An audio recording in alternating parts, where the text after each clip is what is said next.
We are just 90 minutes away from knowing who it is that is going to be taking part in the 2023-2024 African Champions League. Hello and welcome to another episode of the African Five-A-Side. We can say football podcast. My name is Ahly and Mazembe. I'm your host, and as always, this podcast is brought to you by africasaCountry.com. It's Thursday evening. All the teams had their pre-match press conferences. By this time tomorrow evening, we're going to know which two sides are going to be duking it out in the final of the Champions League for the crown of African champion. Also, we're going to know which two sides, are going to be going to the coveted, brand new, inaugural 2025 FIFA Club World Cup. It's supposed to be the bee's knees. I never really loved the FIFA Club World Cup, but I think, in this new expanded format, it could be interesting to watch. So let's break down the two matches, and we're going to start with Mamelodi Sundowns versus Esperance. I'm going to be honest with you, probably because most of my audience is from South Africa and most of them are interested in Sundowns. So if other teams want to be first in the breakdown, they're going to have to come to these videos a little more often and support the channel a little more than they do. So let's zoom out a little bit and let's look at the position of the two clubs and ask ourselves, what does this match mean for either club? I think this match is a chance for these two clubs to prove something. Esperance has the chance to prove that it is going to be the second most successful club in African football. We all know Ahly is the most successful club in African football. That is indisputable. But second, you have Zamalek and TP Mazembe. They both have 5 Champions League titles. Esperance Tunis has 4. So if they can win their 5th, they'll have also the most runner-up appearances in this competition. So I think we could comfortably say that historically, according to the records, Esperance Tunis are the second best side in Africa. And that's something I think they're chasing, and it's something that I think they deserve. What are Mamelodi Sundowns chasing? What are they looking to prove? Mamelodi Sundowns are looking for a chance to be relevant. No, don't take that wrong. They are relevant in Africa. Everybody knows that, especially over the last decade. But when I say, if all these big clubs were sitting around at the table and they're saying, look at my CV, look at my CV, look at my CV, look at my CV. Sundowns has won African Champions League title to their name in 2016. You know who else has one African Champions League title to their name? Oryx Douala. Kara Brazzaville. How many times have you watched either of those clubs play in the last ever? I don't think any of you have. These clubs, had great years in the 1960s and 70s, but Mamelodi Sundowns need to have more Champions League titles than clubs that we haven't heard of, in decades at a time. 14 clubs have won a CAF Champions League title, including Mamelodi Sundowns.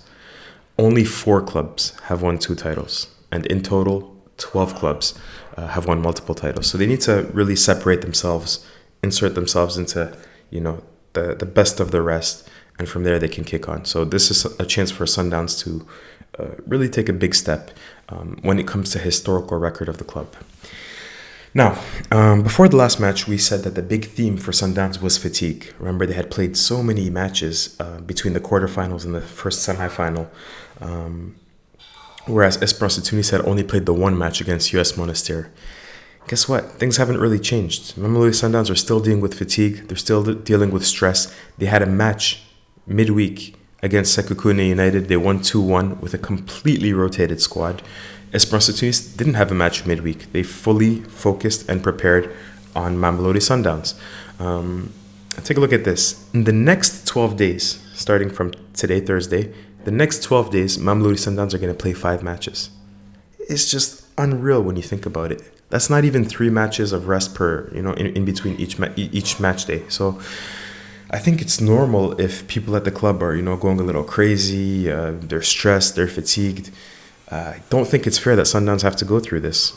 But this is a problem, again, that they're having to deal with in South African football. I don't think the league, I don't think the federations are doing enough to put their clubs in a position where they can succeed at this stage of the Champions League. And you see it in the club operations. Yesterday, the press showed up in Pretoria to sort of have a media day, and nobody at the club showed up. And the press, people in the press were pissed. you guys are wasting our time. How could you do this? And the club apologized, of course. But, you see things like that. You say, wow, what's going on over there at Sundowns? I don't want to make a mountain out of a molehill. But anyways, let's analyze another kind of mentality, the tactical aspect of the match, right? After the match, when Esperance won 1-0, by the way, I didn't mention it yet, but Esperance de Tunis are going into this match with a 1-0 lead on aggregate. I listened to Rolani Mukwena's post-match press conferences. I think half of this channel is just analyzing Rolani Mukwena's press conferences. And he said, have you guys ever seen Esperance de Tunis dominated like this at home? And he wasn't just being arrogant. He congratulated Esperance on their performance. But, the Tunisians were saying, Coach, you were, out-coached. Esperance's tactics worked, and he was, almost insulted by it. No, we had chances. We had more chances. He doesn't talk about the quality of the chances, but we had more chances. We had more possession of the ball. We dominated them. And, it makes me think that, again, he sees football, in my opinion. This is just, again, my opinion from observations over the last 12 months. And I'm going to repeat and stress again that I love this coach. I think he's the most brilliant coach we have in African football. And I think he has the potential to go so far. But I still think he sees football a little too analytically. I don't think he feels and works the intangibles enough. And it's crazy because he even spoke about Manchester City not being Real Madrid despite dominating and all that. And it's again, Real Madrid have those intangibles. You talk about football DNA, These are some of the things he can't control, football DNA when a player wears, the shirt of a Real Madrid or an Ahly or, even Esperance de Tunis, they feel a certain kind of confidence and pressure. Whereas if an opposing player sees that shirt, maybe they have a decrease in confidence. Talk about, the impact of the supporters and the atmosphere. Talk about all kinds of different things, maybe the psychological preparation, the psychological motivation. I don't think he places enough importance, or at least he doesn't seem to in the press conferences, on all of those things. Maybe because some of them are out of his control, but even then I don't see him factoring those things into the equation quite enough. And I think, again, at this stage of the competition, in this competition, when you're going against teams like Ahly and Mazembe and Esperance de Tunis, I do think those are things that need to be taken into account. Anyways, what I did like is that he did acknowledge that, they're at a disadvantage, but it's only halftime. And I think that's the right mentality to have. And that's really, I think, across the board, every coach came to the press conferences today and mentioned that this is only halftime, this is only halftime, this is only halftime. The other things that Mukwena said today that I thought were interesting was that he said, he didn't guarantee, but he said, I'm going to win a Champions League, within my 4-year contract. I have a 4-year contract. This is my second year in the contract, and I'm going to win a Champions League before I go.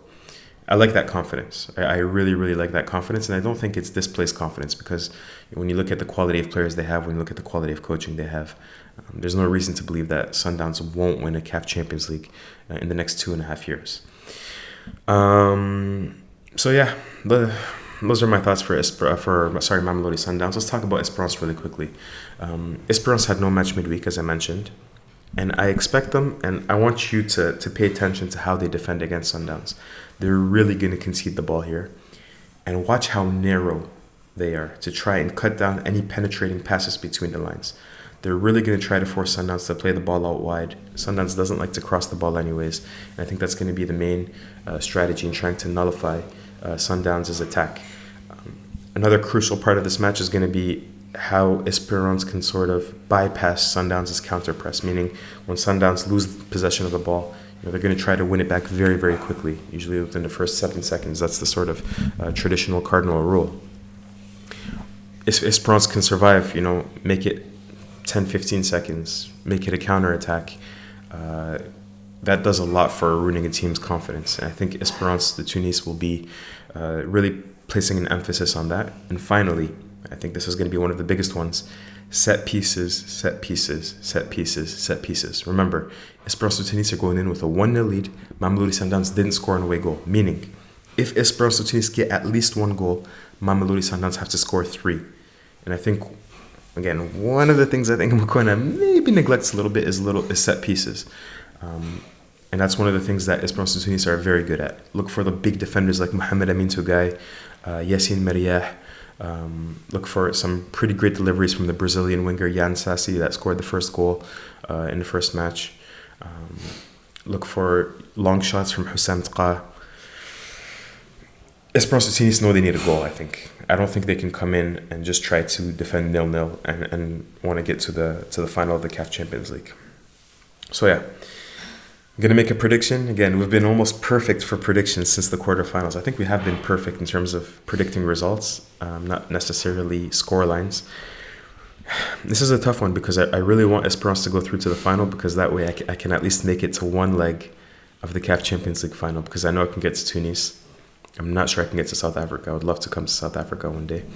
But I also really want Sundowns to do well, because I want Sundowns to go to the Club World Cup and show the world that, in African club football, we play advanced tactics. We play beautiful technical football. We play like Brazilians in Africa. So I'm going to be both disappointed and happy with whoever wins tomorrow. But when I look in my heart of hearts, I still think that this match is going to finish Esperance 1, Mamelodi Sundowns 2.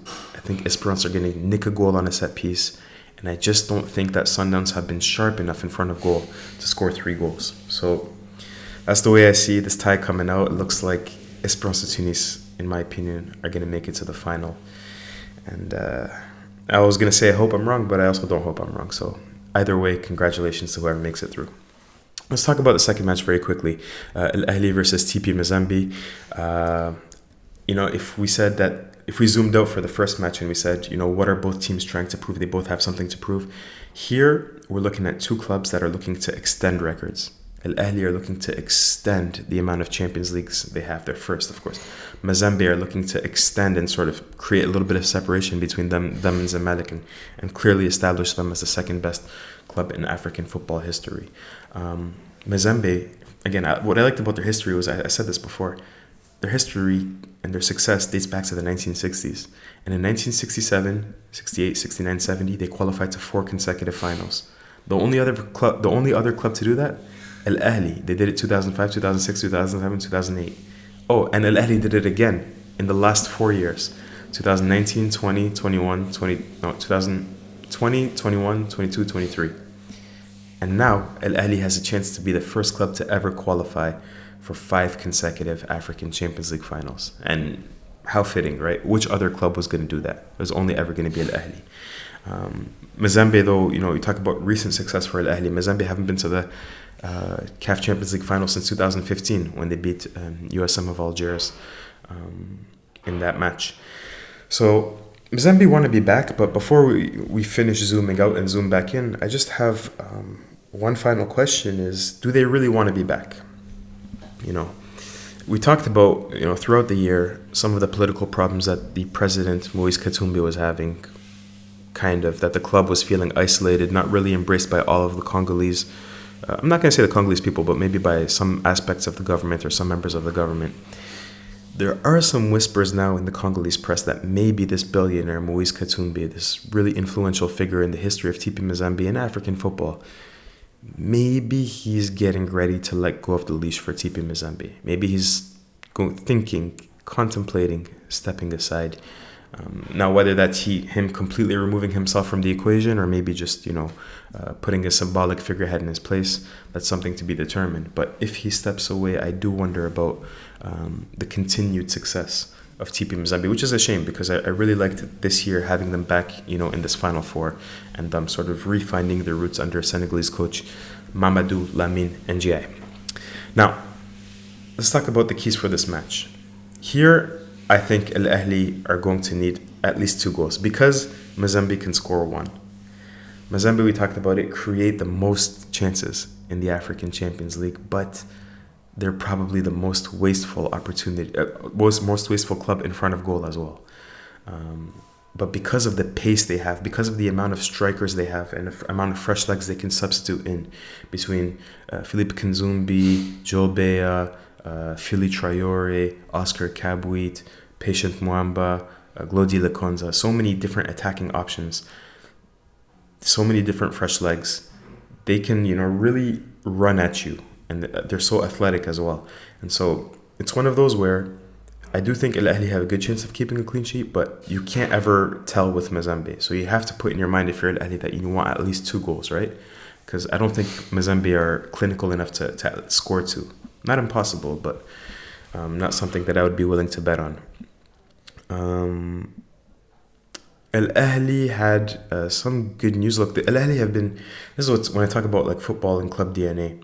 They've been playing throughout this spell with no starting goalkeeper, Mohamed Shinawi, with no like almost all of their midfielders, Marwan Atiyah, Imam Ashur, and Aliou Jenks. Such a great midfield for Al Ahly. None of them have been really fit for a long period of time. Yasser Ibrahim, their center back, has been injured for a long period of time. Hussein Al-Shahad didn't play in the first leg of the semifinals after he suffered a facial injury. Their mega signing, Anthony Modeste, even if it's the coach's choice, hasn't been playing as a striker. Percy Tau only played one half.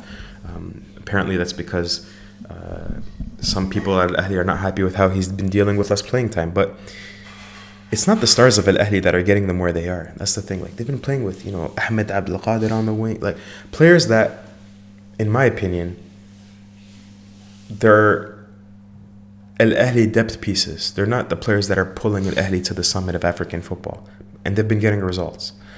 And so I think they're feeling good now because Shinawi's back in training. I believe Al-Shahad is back in training, and I believe Marwan Atiyah is back in training. Even Imam Ashur, if I'm not mistaken. So I don't think Marcel Koller is going to gamble, and maybe he's going to keep some of these players on the bench and maybe throw them in if they really become desperate. But I don't think they're going to gamble and start with them. We talked about, what Al Ahly were doing very well against Simba in the quarterfinals was, exploiting those spaces in the wide areas of the pitch, playing into the anchor target man, and him playing sort of the ball back into midfield or back into the wingers with those third man runs, and them scoring goals that way. Here, I think they're not going to catch Mazembe really out with space between the lines, because they're going to have the majority of possession of the ball. Here, I think it's really going to be a match for Ali Ma'loul, Mohamed Hani, and the wide players again. So yeah, we'll see if the Palestinian striker Wissam, I believe his name's Abu Ali, I always forget his name, but if he can do a good of a job as Anthony Modeste did against Simba. But I do think they're going to get a lot of production from the wide players. I think Percy Tau is going to have himself a day. Al-Shahad, if he plays, is going to have himself a day. Ali Ma'loul is going to have himself a day. This is a match, I think, for Al Ahly to score goals through the wide areas. And Mazembe, if you have one word that you're going to sort of go to sleep with, if you have one word that you're going to repeat over and over and over again, it's efficiency, efficiency, efficiency, efficiency, efficiency in front of goal. They need to convert their half chances. They're going to create those half chances, score them. You can get 2 goals, you're probably going to the final. 1 goal in Cairo International Stadium in front of those Ahly supporters, I'm not so sure.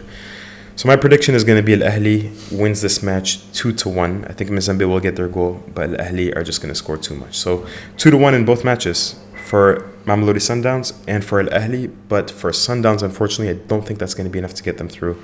My 2 teams to go to the CAF Champions League final: Esperance de Tunis, Al Ahly, and yet another North African derby in the African Champions League. Thanks for watching. We'll leave it here for tonight. You can check back in tomorrow evening after the matches. We're going to try to upload a quick video. So unfortunately, there's only 1 hour between the 2 kickoffs. So we're only going to be able to watch really half of one match and then the completion of the other match. I don't know which way I'm going to go yet. I'm probably going to watch the Sundowns match in its entirety, but it really depends on how each match is going, if the results are still in jeopardy or if one side seals the fate of the other. As always, please leave your comments. I really love reading them. Really love interacting with them. And we'll speak to you all tomorrow. I can't wait. Big day in African football. Speak soon. Peace.